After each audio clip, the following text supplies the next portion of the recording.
will be concerned with making X gloves, which are from an anime called Katekyou Hitman Reborn, which is technically a TV program.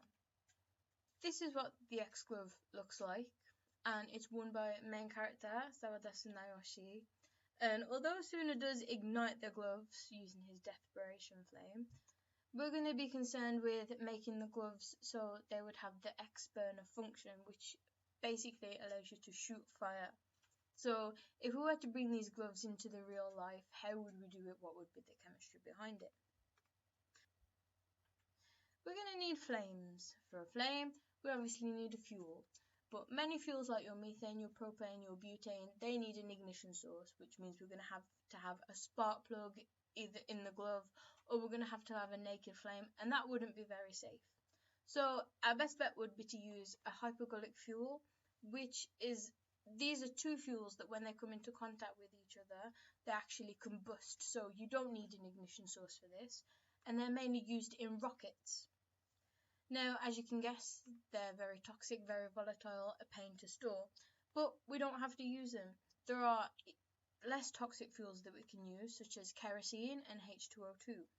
But this reaction here, it doesn't happen very quickly, so we have to add a catalyst. So you can just add a salt like your cobalt 2+, Mn2+. Another fuel that we can use is ethanol amine. Now, this doesn't need a catalyst, but if you do add CuCl2, we can reduce the ignition delay.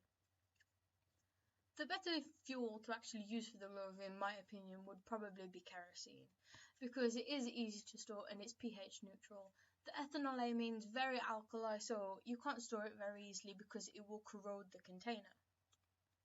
So, moving on to the fuel cells. We're going to mimic a rocket engine because that's going to generate thrust.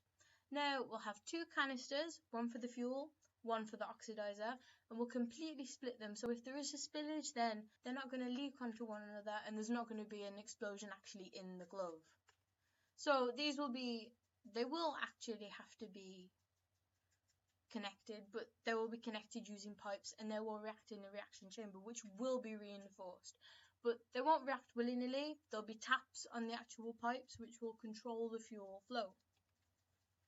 This canister for the fuel will be made from a lightweight metal because kerosene, as I said, is very easy to store. You can store it in any metal that you want. So maybe we could use aluminium because it's really lightweight, very, very malleable, a very good metal.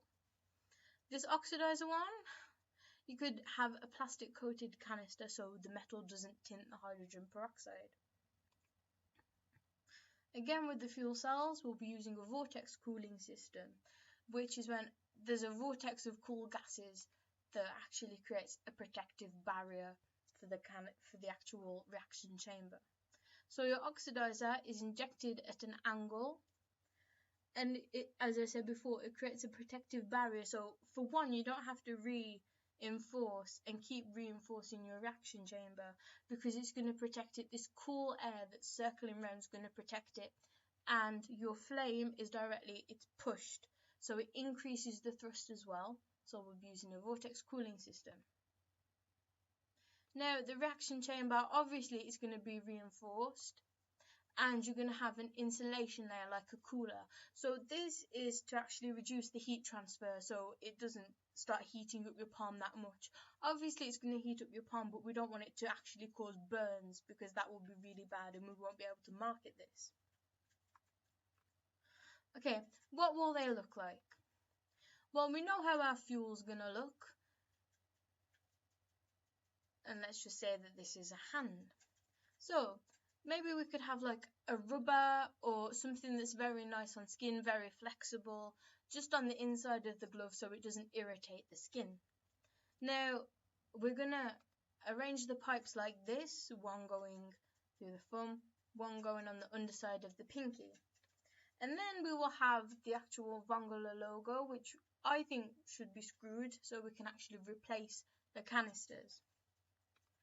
And the back of the hand, the front of the hand will look like this. The two pipes will come round.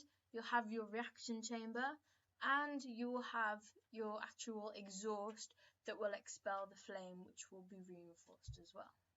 So if you're actually to do a sketch of these, this is what they will look like.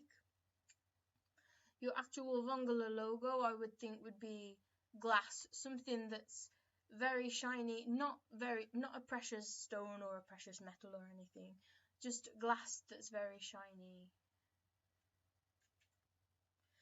And the actual ring that you see here would be the ignition switch. So you'd have some mechanic going down there and actually controlling the valves which control the fuel flow. And that is basically it for Xgloves. Thank you for watching. I hope you enjoyed the screencast.